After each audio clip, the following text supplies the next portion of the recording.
The silence in Radio City Music Hall was deafening.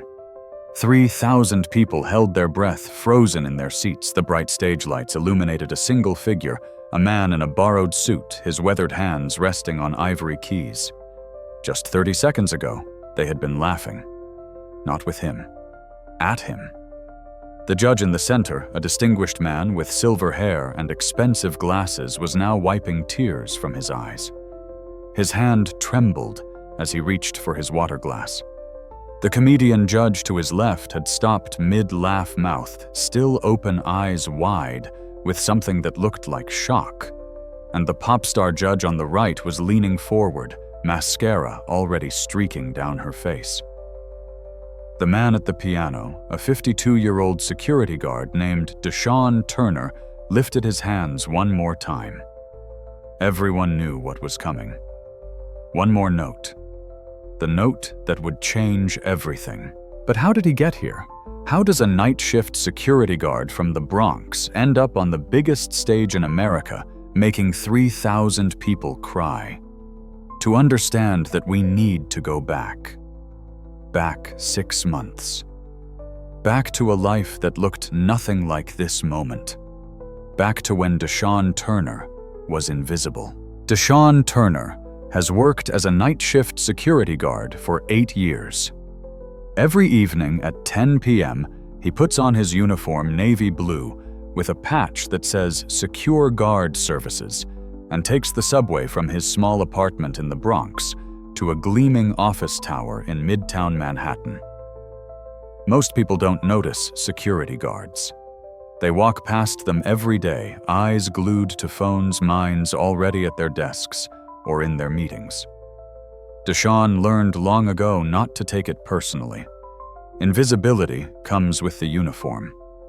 He's 52 years old, though his hands look older, calloused, and worn from years of work. His face carries the kind of quiet dignity that comes from surviving hardship without becoming bitter. There are lines around his eyes, the good kind from smiling, even when life hasn't given him much to smile about. DeShawn is a widower. His wife Angela passed away 5 years ago from cancer.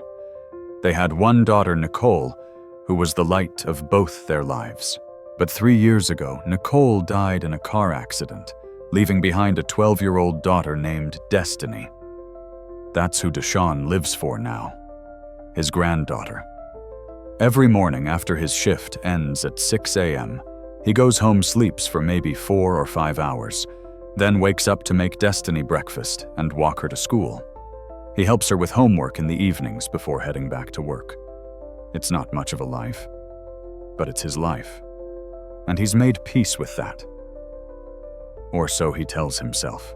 What nobody knows, not his coworkers, not even Destiny, is that DeShawn Turner wasn't always a security guard. 30 years ago, he was someone completely different. Picture this. It's 1994.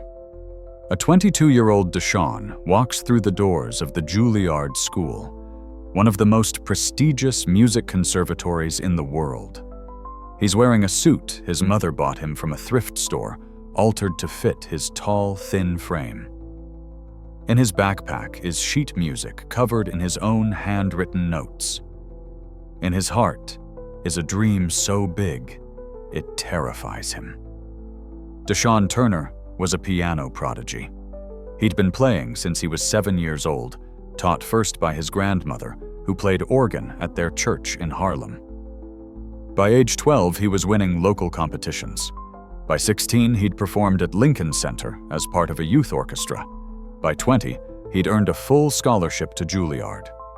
His professor said he had something special. Not just technical skill, though his technique was flawless, but soul. When DeShawn played, you didn't just hear the music. You felt it. In your chest. In your bones. He was going to be a concert pianist. He was sure of it. He could see the future performing in great halls around the world, recording albums, maybe even teaching at Juilliard one day. The path was clear. But life has a way of changing paths. In his senior year, 3 things happened almost at once. His girlfriend Angela got pregnant, his father had a stroke and couldn't work anymore, And his mother, who cleaned houses for a living, was diagnosed with diabetes and started having complications. The scholarship covered tuition, but nothing else. DeShawn was already working 2 part-time jobs just to eat. Now there was going to be a baby, medical bills. His parents needed help with rent. He did the math over and over, hoping the numbers would somehow change. They never did. 3 months before graduation, DeShawn Turner dropped out of Juilliard. He took a job doing overnight security at a hospital. It paid $15 an hour more than double what he was making at his campus jobs combined. He needed that money. Nicole needed diapers and formula. His parents needed medicine. Music became something he did in his head while watching empty hallways. He told himself it was temporary, just until things got more stable.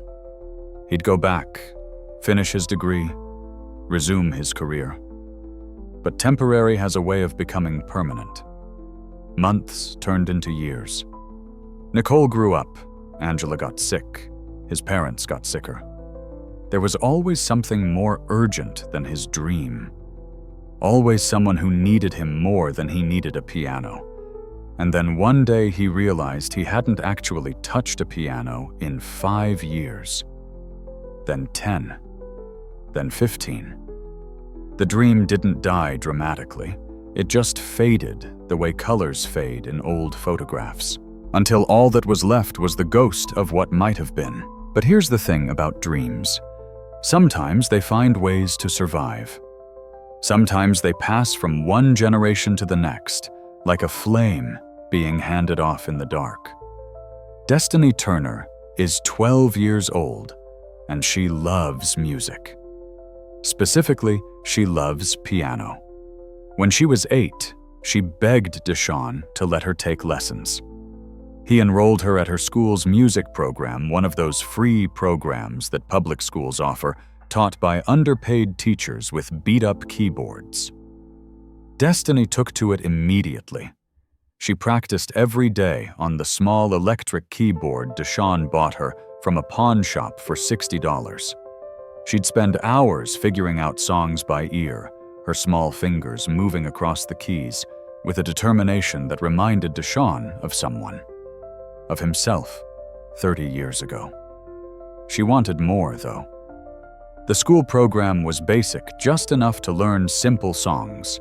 She wanted real lessons, private instruction, a real piano, the kind of training that could actually take her somewhere. But private piano lessons cost money, $100 an hour or more in New York. Real pianos cost thousands. It was impossible. So DeShawn did what he could. He found YouTube videos of piano tutorials and sat with Destiny while she watched them, helping her understand the techniques. He could hear when she made mistakes, could guide her to fix them, though he never explained how he knew so much. When she asked, he just said he'd picked things up over the years. She didn't need to know about Juilliard, about the life he'd left behind. That was ancient history.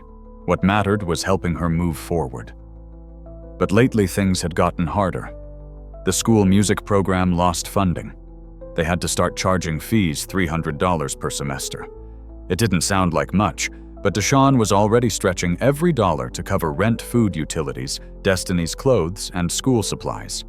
He picked up extra shifts, worked doubles on weekends, slept less, but it still wasn't enough. Last month, Destiny came home with a flyer. Her school was hosting a piano competition. Winners would get a scholarship to a prestigious summer music camp, the kind of camp that could open doors, the kind of camp where college scouts came looking for talented students. The entry fee was $50. Destiny looked at him with those hopeful eyes and asked if they could afford it. DeShawn looked at their bank account, $473 until next payday, and knew they couldn't. But he looked at his granddaughter and said yes anyway. He'd figure something out. He always did.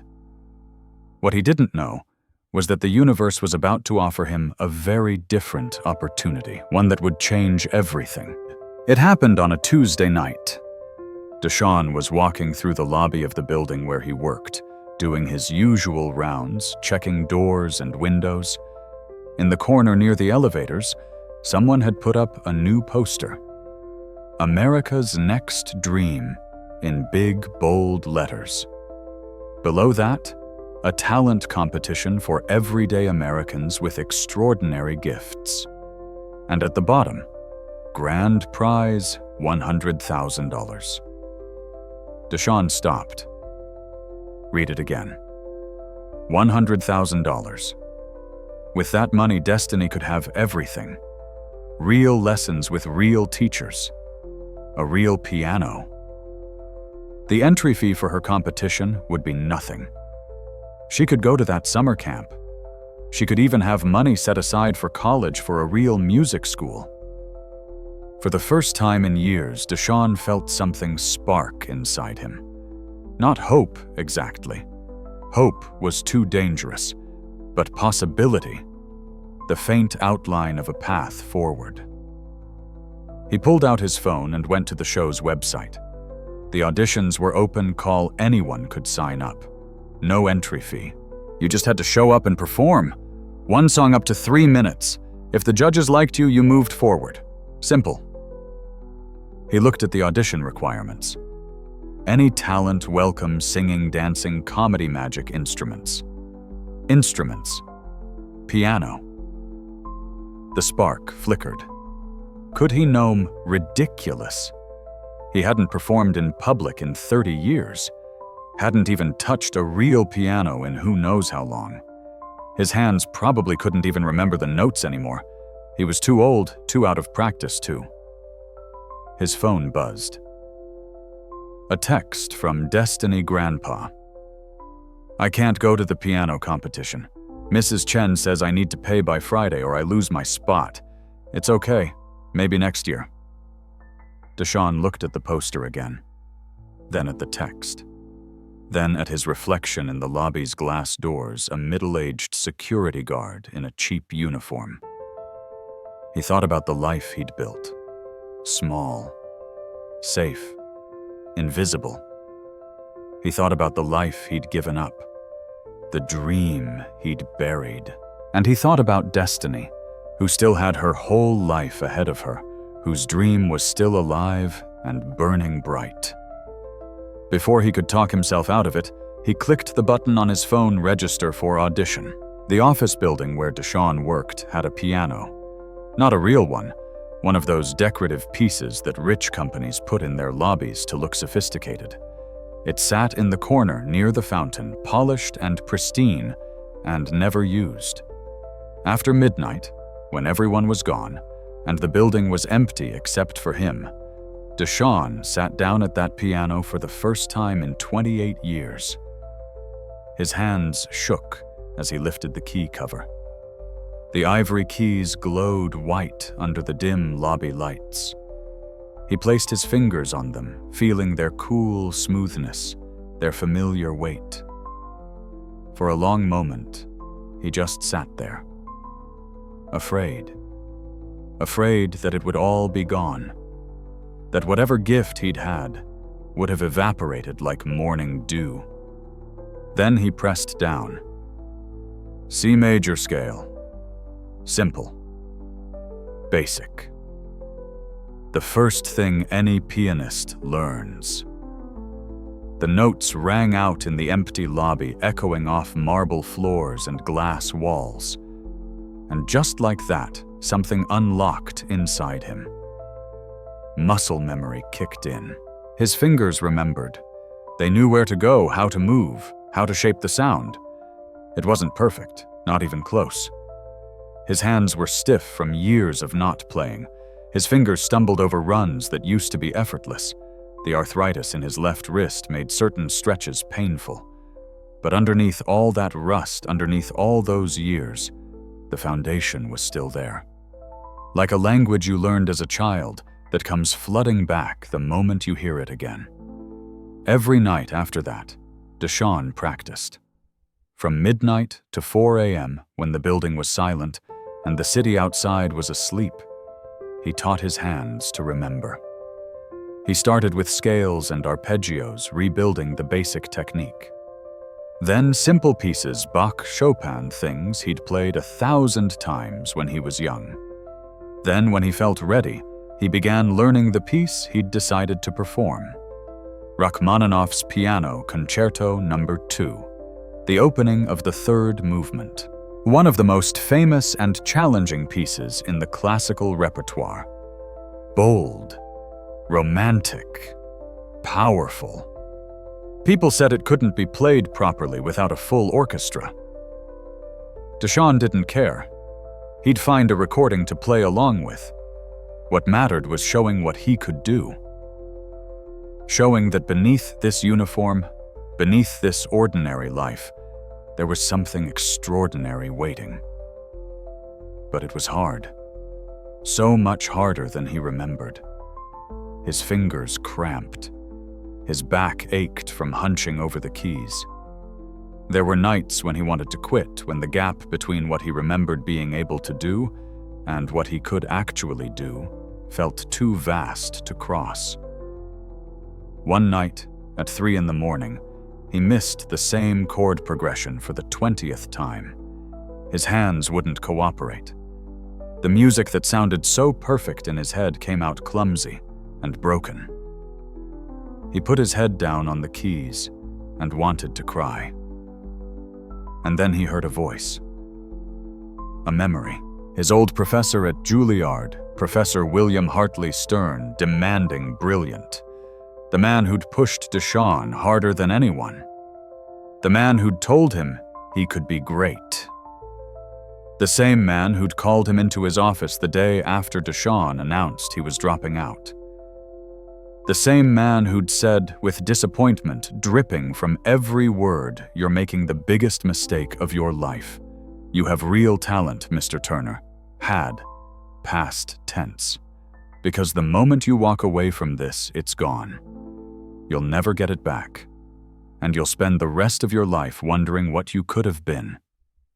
DeShawn had walked out of that office and never looked back. He'd told himself Professor Hartley was wrong. That he could come back any time. That the talent would wait. Now, 30 years later, sitting in an empty office lobby at 3 a.m, he wondered if Hartley had been right. But then he thought about destiny. About her face when she played piano. About how she deserved every opportunity he'd never had. He sat up, flexed his fingers, and played the chord progression again, and again, and again, until he got it right.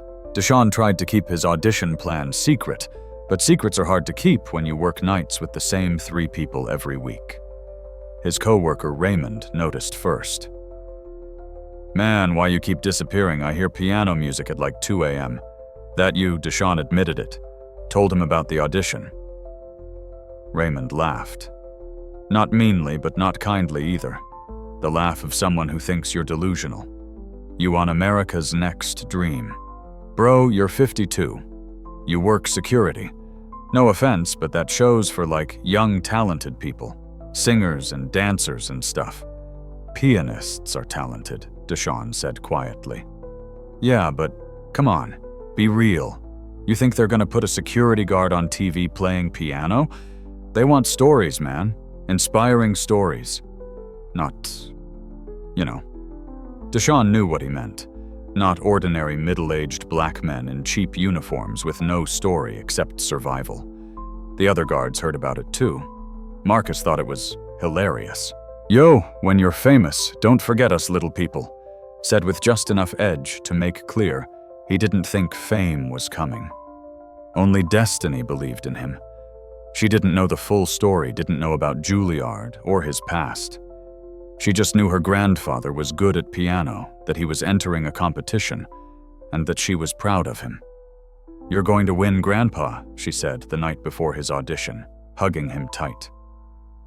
"Maybe," he said. "But even if I don't, I'm glad I tried." That was the truth. Win or lose, at least he was trying. At least for once in 30 years, he was stepping back toward the dream instead of away from it. But as he lay in bed that night, unable to sleep, he felt the fear creeping in. What if Raymond was right? What if this was foolish? What if he got up there and embarrassed himself on national television? What if his hands froze? What if he failed?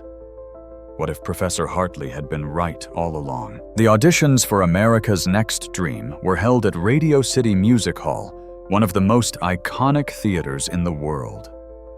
DeShawn had never been inside before. As he walked up to the entrance at 7 in the morning, his stomach was doing flips. The line of contestants stretched around the block. Hundreds of people, maybe thousands. Singers warming up their voices. Dancers stretching. Musicians clutching instrument cases. Everyone young, vibrant, polished. Everyone looking like they belonged. DeShawn looked down at his borrowed suit. It was too big in the shoulders, too short in the sleeves. His dress shoes were old, scuffed. He'd tried to polish them, but they still looked worn. He almost turned around. Almost went home. But then he remembered destiny. The money. The chance. He got in line. The wait was endless. 4 hours of standing, moving forward inch by inch. Around him, other contestants chatted nervously. A girl who couldn't have been more than 19 was talking about her training at some prestigious performing arts school. A guy with a guitar was explaining his viral TikTok videos. A woman in a sparkly dress was running through her vocal scales, her voice clear and powerful. DeShawn said nothing, just waited. Finally, they called his name. A production assistant with a clipboard and a headset led him through the backstage area, a maze of hallways and dressing rooms and equipment. Other contestants streamed past, some crying, some celebrating, some just looking shell-shocked. "You're in the next group," the PA said, pointing to a waiting area. "Sit tight. We'll call you when it's time." DeShawn sat. His mouth was dry. His hands wouldn't stop shaking. In the waiting area, DeShawn found himself sitting next to a young man who looked like he'd stepped out of a magazine. Early 20s, flawless skin, perfectly styled hair. He was wearing an expensive suit and holding sheet music. "You perform yet?" the young man asked. "Not yet," DeShawn said. "You going on after you, I think." "I'm Brandon." He extended his hand. DeShawn shook it. "What's your talent?" Brandon asked. "Piano," DeShawn said. Brandon's face lit up. "No way, me too. What are you playing, Rachmaninoff? Concerto, number 2. Brandon's eyebrows went up. "Wow, that's ambitious. I'm doing Chopin's Fantaisie Impromptu." "Are you a professional?" "No," DeShawn said. "I work security." There was the briefest pause. Brandon's smile didn't falter, but something in his eyes changed. "Oh. Cool. Yeah. Cool. What about you?" DeShawn asked. "I'm finishing my master's at Juilliard," Brandon said. There was no arrogance in his voice, just fact. "I've been playing since I was 4. "Did you study somewhere?" "Started at Juilliard," DeShawn said. "Didn't finish." Another pause. "Oh, that's too bad." An announcement crackled over the speaker. "DeShawn Turner, you're up next. Please proceed to stage entrance B."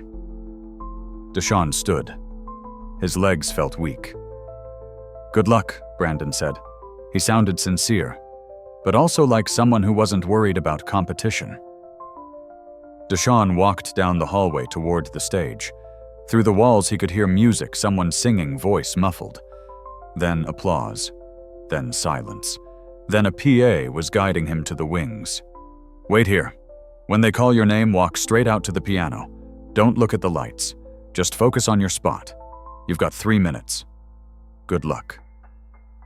DeShawn peered around the curtain. The stage was massive. The piano sat in a pool of light looking impossibly far away. Beyond it, darkness where the audience sat. 3,000 people. And at the front, the judge's table. 3 faces he recognized from TV. A pop star known for her vocal range, a comedian known for his sharp wit, and in the center, DeShawn's blood went cold. Professor William Hartley, his old professor from Juilliard, the man who'd told him he'd never make it. Older now, hair silver instead of dark, but unmistakable. DeShawn hadn't known Hartley was a judge, hadn't even thought to check. And now it was too late. DeShawn Turner, the announcer's voice boomed across the theater. This was it. No turning back. DeShawn walked onto the stage. The lights were blinding. DeShawn couldn't see the audience, just a wall of darkness beyond the stage. But he could feel them. 3,000 people. Watching. Judging. The piano waited in the center of the stage, a beautiful grand piano, black and gleaming. DeShawn walked toward it. Each step felt like moving through water. From the judge's table, a voice, "Hello, welcome to America's Next Dream." It was the pop star judge, Melissa Rivera. She was smiling warm. "What's your name, DeShawn Turner?" His voice came out hoarse. He cleared his throat. "DeShawn Turner." "And where are you from, DeShawn?" "The Bronx." "Wonderful. And what do you do?" Here it came, the moment when it would all become real, when everyone would see him for what he was. "I'm a security guard." Silence. Then a ripple of laughter from the audience. Not cruel laughter exactly, more like surprised amusement. The kind of laugh that says, "Really? That's unexpected." The comedian judge Danny Martinez leaned forward. "A security guard. That's awesome, man. We need good security. But what are you doing here? You got any hidden talents we should know about?" More laughter. Warmer this time. "I play piano," DeShawn said. "Piano?" Melissa clapped her hands together. "I love it. And what are you going to play for us today, Rachmaninoff?" "Piano Concerto, number 2. The laughter died down. A few murmurs from the audience. That was a serious piece, a difficult piece. Danny raised his eyebrows. That's pretty advanced. Have you had training?" Some, DeShawn said. "Long time ago. How long?" 30 years. More murmurs. Someone in the audience said something that sounded like, "Oh boy." Then Professor Hartley spoke for the first time. His voice was exactly as DeShawn remembered it. Deep, precise, with an edge of skepticism that could cut glass. 30 years. So you haven't played seriously in 30 years, and you're going to attempt one of the most technically demanding pieces in the piano repertoire. DeShawn looked directly at him. Their eyes met across the stage. Did Hartley recognize him? His face gave nothing away. "Yes, sir," DeShawn said. Hartley leaned back in his chair. "Well, this should be interesting." The way he said interesting made it clear he meant something else. Something like disastrous or embarrassing. Melissa jumped in her voice, cheerful, trying to lighten the mood. "We love interesting." "Okay, DeShawn, whenever you're ready. The stage is yours." DeShawn walked to the piano, sat down on the bench, adjusted it slightly. Behind him, he heard Danny whisper something to Melissa. Heard the audience settling in that rustling sound of people getting comfortable for a performance they expect will be brief. DeShawn placed his hands on the keys, and in that moment, everything else fell away. The lights, the judges, the audience, the fear. There was only the piano, only the music, only this one chance to show them who he really was. He took a breath, and he began to play. The first note rang out across Radio City Music Hall. A single note, clear, pure, perfect. And then the second, and the third. The opening of Rachmaninoff's Piano Concerto No. 2 is famous for its massive chords, for the way it builds from quiet contemplation to thunderous power. DeShawn's fingers moved across the keys, drawing out those chords with precision and feeling. 10 seconds in, the scattered laughter in the audience stopped. 20 seconds in, people started sitting up straighter. 30 seconds in, the entire room went silent. Because what was coming from that piano wasn't the tentative playing of someone who hadn't touched the instrument in 3 decades. It wasn't the fumbling attempt of an amateur trying to punch above his weight. It was mastery. DeShawn's hands flew across the keys, his fingers striking each note with confidence and power.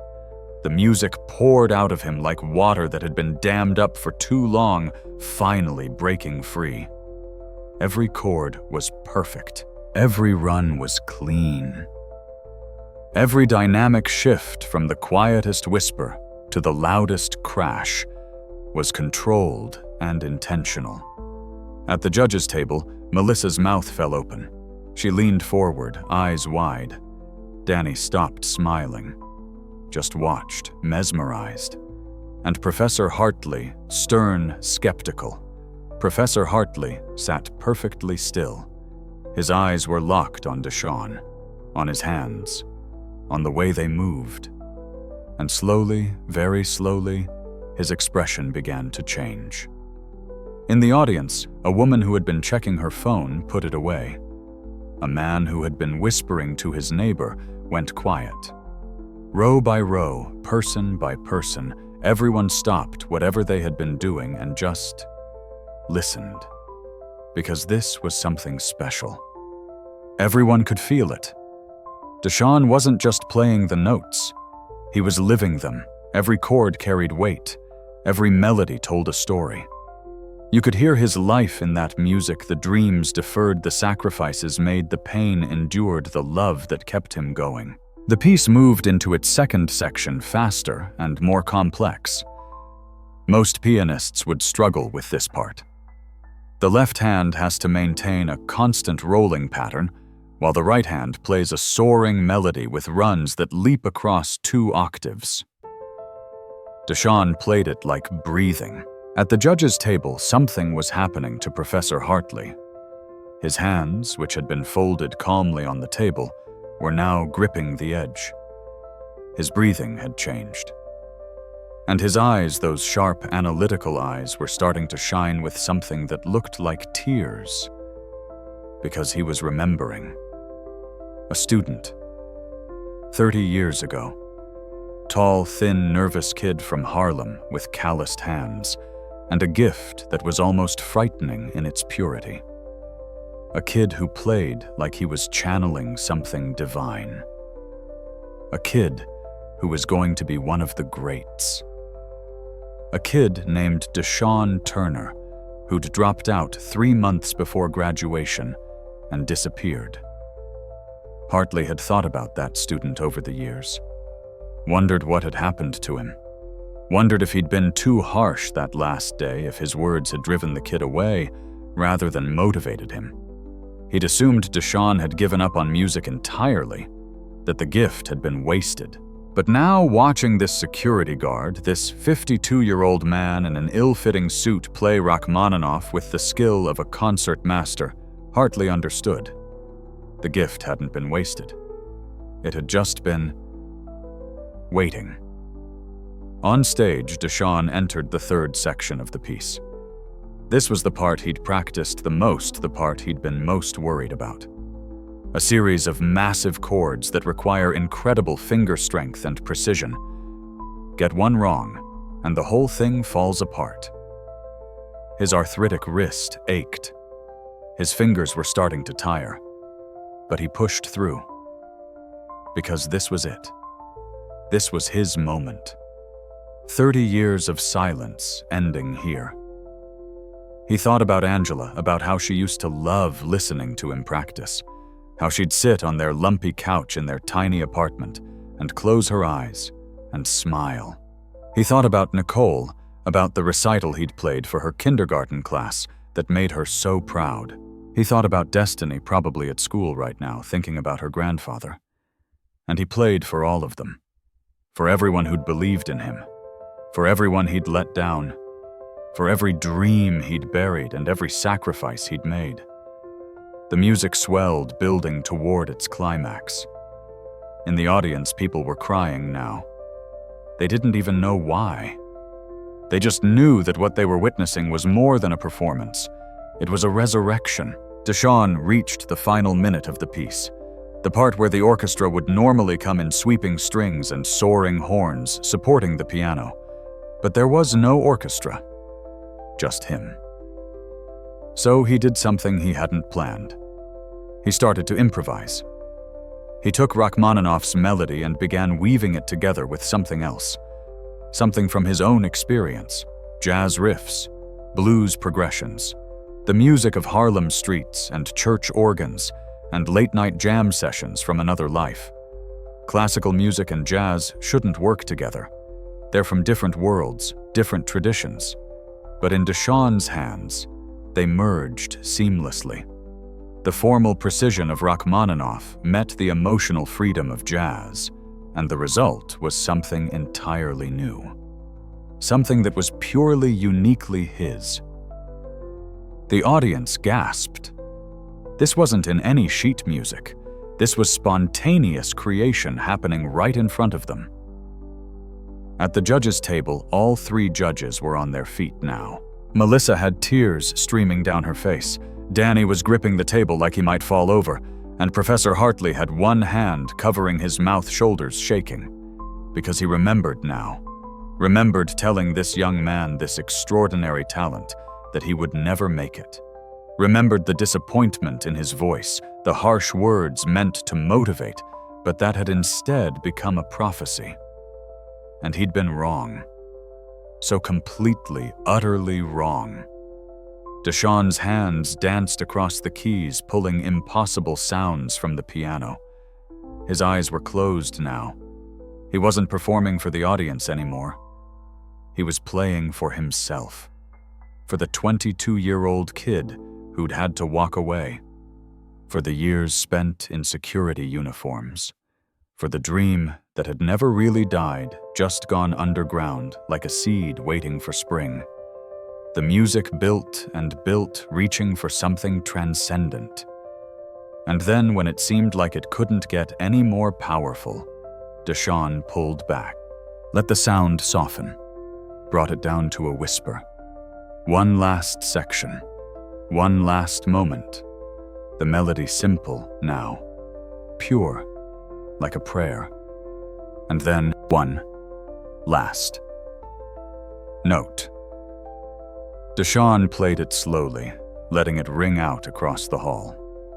Let it sustain, filling every corner of the space with sound. And then he lifted his hands. Silence. Absolute, perfect silence. 3,000 people held their breath. DeShawn sat at the piano, head bowed, hands resting in his lap. Exhausted. Empty. Complete. The silence stretched. 3 seconds. 4. 5. And then someone stood up. In the back row, barely visible in the darkness. One person clapping. Then another, and another. Like a wave rolling forward, the entire audience rose to their feet. The applause started as a ripple and became a roar. 3,000 people standing, clapping, cheering, crying. A standing ovation for a security guard from the Bronx who'd just reminded them what real talent looks like. DeShawn looked up, saw the sea of people on their feet, saw the lights glinting off tears on countless faces. And he started to cry too. It took a full minute for the applause to die down enough for anyone to speak. Even then, people were still wiping their eyes, still overwhelmed. Melissa was the first to try. She picked up her microphone, started to speak, then had to stop. Her voice cracked. She tried again. I don't... She laughed, frustrated with herself. I don't have words. That was the most beautiful thing I have ever heard in my entire life. More applause. She waited for it to quiet. I've been a judge on this show for 5 years. I've heard thousands of performers, world-class singers, Broadway stars, child prodigies, and I have never been moved like that. You didn't just play that piano, you poured your soul into it. We felt every note, every moment. That was art. She was crying again. She didn't try to hide it. That's a yes from me, 100% yes. Danny went next, the comedian who always had a joke ready, but he wasn't joking now. Man, I came here this morning to laugh. That's what I do, right? I make jokes. I keep things light, but you... He shook his head. You made me cry. And I don't cry. Ask anyone. Stone cold heart. But right now I got tears running down my face and I don't even care. He paused, collecting himself. You know what's crazy? When you walked out here, I thought... I'll be honest, I thought this was going to be a quick no. Security guard playing Rachmaninoff, come on. But that's on me. That's my prejudice. My assumptions about who gets to be talented and who doesn't. And you just destroyed every single one of those assumptions. He pointed at DeShawn. You, sir, are the real deal. That's a yes from me. Standing ovation, yes. 2 yeses, 1 judge left. Professor Hartley hadn't moved. He was still sitting staring at DeShawn with an expression that was hard to read. Finally, slowly, he picked up his microphone. Mr. Turner, he said. His voice was rough, heavy with emotion. DeShawn Turner. DeShawn met his eyes. I know you, Hartley said. You don't remember me, but I remember you. You were my student. 30 years ago, at Juilliard. A murmur went through the audience. DeShawn said nothing. You were one of the most talented students I ever taught. Hartley continued. And when you dropped out, I was angry, not at you, at the world, at the unfairness of it, that someone with your gift had to choose between music and survival. That should never be a choice anyone has to make. His voice cracked. I said something to you that day. Something I've regretted for 30 years. I told you that you were making the biggest mistake of your life. That you'd never make it if you walked away. And I was wrong. He stood up, walked out from behind the judge's table toward the stage. You didn't need Juilliard. You didn't need a degree or a concert hall or anyone's permission. You had everything you needed right here. He gestured at DeShawn.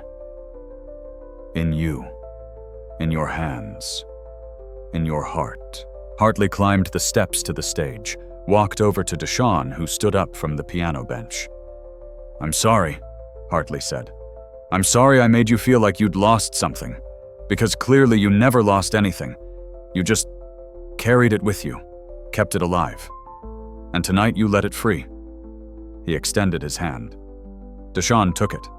The audience exploded in applause again. But Hartley wasn't done.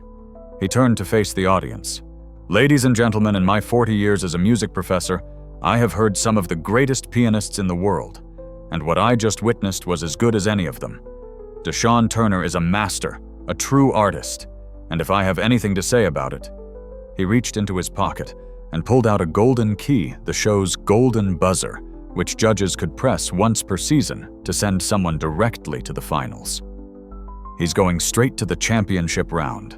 Hartley pressed the button on the judges' table. A loud buzz echoed through the hall. Then music.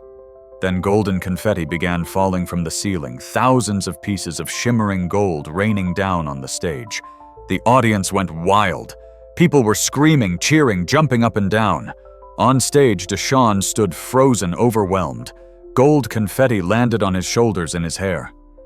He looked up at it, falling like snow. And then he heard a voice.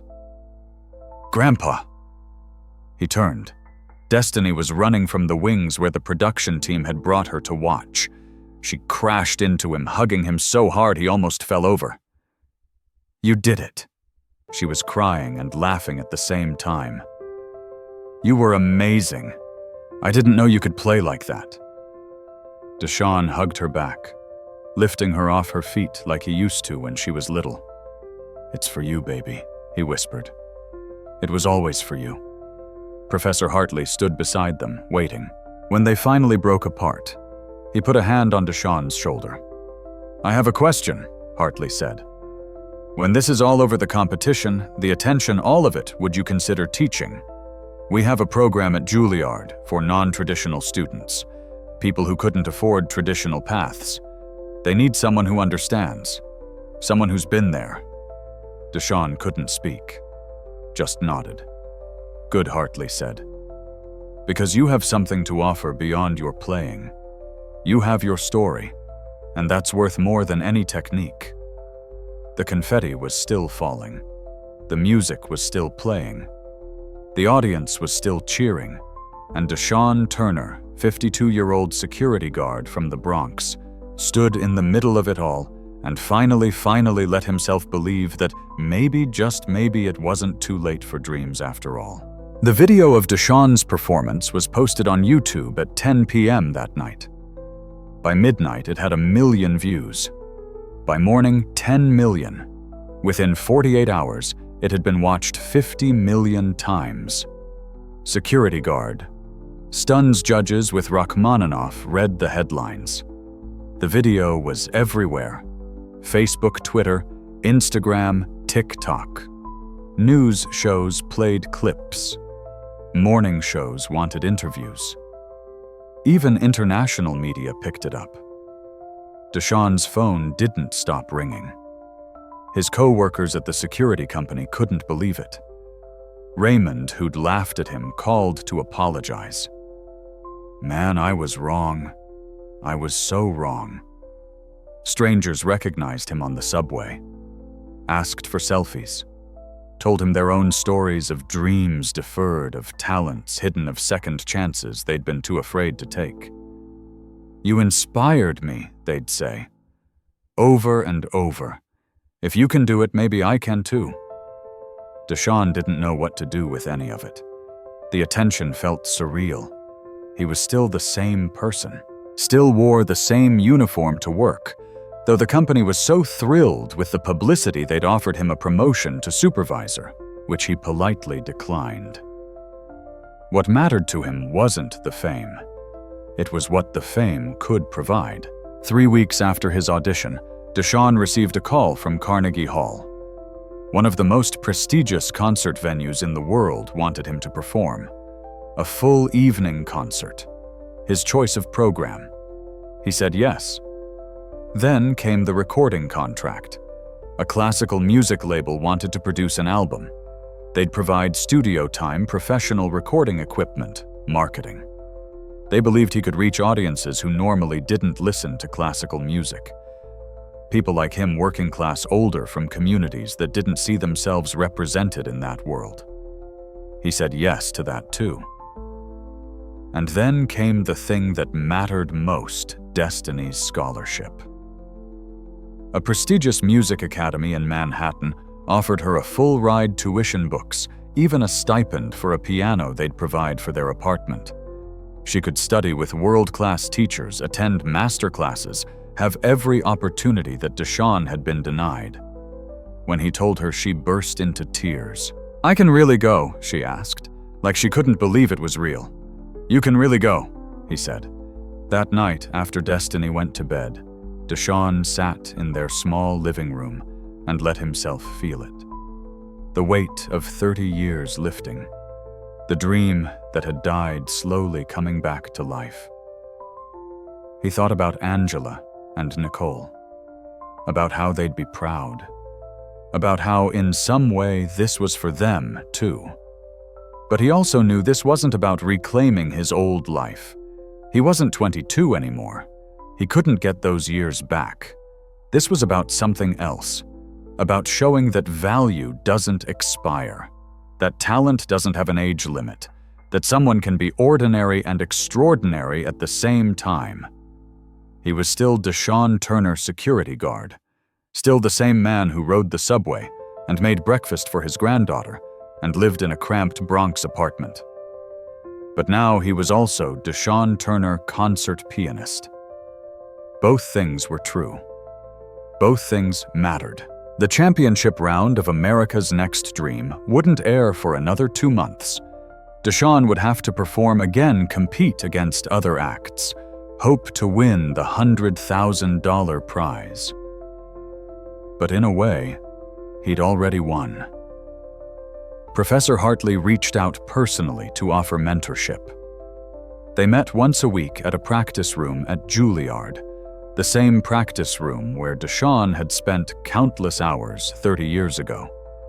Hartley helped him refine technique, expand his repertoire, prepare for the Carnegie Hall concert.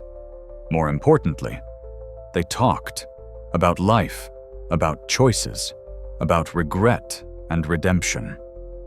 "You know what's remarkable," Hartley said one afternoon, after they'd finished working through a particularly difficult Chopin etude. "Most people live their entire lives in a single key. Safe, predictable. But you've lived in every key. Major, minor, diminished. Your life has been a symphony." DeShawn smiled. "A very dissonant symphony." "The best symphonies have dissonance," Hartley said. "That's what makes the resolution meaningful." Through Hartley, DeShawn connected with other musicians, other artists who'd taken non-traditional paths. He started volunteering at a community center in the Bronx, teaching free piano lessons to kids who couldn't afford private instruction. The first day, 12 kids showed up. They sat around the beat-up upright piano, the center, had eyes wide waiting. "Who here thinks they could never be a musician?" DeShawn asked. Every hand went up. "Good," he said, "because I thought that too, for 30 years. And I was wrong. So we're all going to be wrong together." He taught them scales, basic chords, how to sit properly at the piano, and in between the technical stuff, he told them his story. Not to brag, but to show them that the path doesn't have to be straight, that stumbling and falling and getting back up is part of the journey. One kid, a 10-year-old named Marcus with a shy smile, stayed after class. "Mr. DeShawn," he said, "my mom says we can't afford lessons, but I really want to learn." DeShawn knelt down to his level. "You know what, these lessons are free, and they always will be. You just have to promise me one thing." "What?" "That you'll never let anyone tell you that you're not good enough. Not because of where you come from or what your parents do or how old you are. Your gift is yours. Nobody can take it away unless you let them." Marcus nodded seriously, like he understood, like he'd carry those words with him. And DeShawn realized this was the real victory. Not the golden buzzer, not the Carnegie Hall concert, not even the money if he won the competition. The real victory was this: getting to be the person for these kids that he'd needed 30 years ago, getting to tell them that dreams don't die. They just wait. It's a Thursday evening in November. DeShawn is sitting in his apartment, which looks a little different now. There's a real piano in the living room, not a fancy one, but real. Destiny is practicing scales, her fingers moving confidently across the keys. DeShawn watches her and thinks about time. How it moves forward, but also circles back. How the past isn't really gone, just waiting for you to reconnect with it. He thinks about all the things he's lost. His wife, his daughter. Years of his life spent in uniforms and night shifts and quiet invisibility. He thinks about all the things he's gained. Destiny. This second chance. The knowledge that he hadn't lost his gift after all, just tucked it away for safekeeping. And he thinks about the choice he made 30 years ago. Walking away from Juilliard, choosing responsibility over dream. For years he'd wondered if it was the right choice. Wondered if Professor Hartley had been right, if he'd thrown away something irreplaceable. But sitting here now, watching his granddaughter play, He understands it wasn't the wrong choice. It was his choice. And both paths, the one he took and the one he didn't, led to this moment. To this small apartment, with this piano, and this girl who's getting the opportunities he never had. There are no wrong choices, just choices. And their consequences. And what you do with them. Destiny finishes her scales and looks over at him. "Grandpa, will you play something?" He smiles. "What do you want to hear?" "The song you played on TV, the one that made everyone cry." He moves to the piano, sits beside her. Their hands touch briefly on the keys. And he plays. Not Rachmaninoff this time. Something simpler. A jazz standard his grandmother used to play at church. His eye is on the sparrow. Destiny leans her head on his shoulder as he plays. And for a moment, everything is perfect. Later that night, after Destiny is asleep, DeShawn sits at his computer, responding to messages. There are hundreds of them, from people around the world who watched his audition and felt something shift inside them. A 60-year-old woman who's always wanted to learn to paint. A 45-year-old man who gave up writing to become an accountant. A 33-year-old mother who used to dance. All of them asking the same question. Is it too late? DeShawn types the same answer to each of them. It's never too late. Not unless you decide it is. I was 52 when I sat down at that piano in front of 3,000 people. 52 years old, wearing a borrowed suit with hands that hadn't played seriously in 30 years. And you know what? It was exactly the right time. Because I had lived, I had struggled, I had lost and kept going. All of that went into the music. All of that made it real. Don't think of lost time. Think of accumulated wisdom.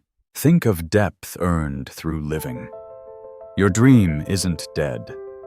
It's been growing roots. Now let it bloom. He sends the messages and closes his laptop. Outside his window, the Bronx is settling into night. Sirens in the distance, cars passing, the sounds of life continuing. DeShawn thinks about all the security guards and janitors and bus drivers and nurses and cashiers, all the ordinary people with extraordinary gifts hidden inside them. People who've buried dreams because life demanded it. People who think it's too late, who think they missed their chance. And he hopes his story reaches them, hopes it plants a seed, hopes they understand your worth isn't defined by your job title. Your talent doesn't expire. And the world needs to hear what you have to say, even if, especially if you think nobody's listening. It's never too late. Not unless you decide it is. 6 months later, DeShawn stands backstage at Carnegie Hall. He's wearing a real suit this time, properly fitted. His hands are warm, loose, ready. The auditorium is sold out. Every seat filled. People paid money to hear him play. Him. DeShawn Turner from the Bronx, who works security and lives in a cramped apartment and rides the subway. Except tonight, he's not that. Or he is, but he's also something more. In the front row, Destiny sits next to Professor Hartley. She's grown in the past 6 months, taller, more confident. She starts at her new school next week. Beside them, an empty seat. A space for Angela, for Nicole, for everyone who helped him get here, even if they can't be here to see it. The stage manager gives him the signal. You're on. DeShawn walks out onto the stage. The lights are bright, but not blinding anymore. The piano waits for him like an old friend. The applause washes over him as he sits down, adjusts the bench, places his hands on the keys. And in the moment before he begins to play, he thinks, this is it. This is what I was meant for. Not 30 years ago, now. right now. He plays the first note. Clear, pure, perfect. And the music fills the hall, fills the world, fills every empty space inside him that's been waiting 30 years to be whole again. The dream didn't die, it was just sleeping. And now, finally, beautifully triumphantly, it's awake.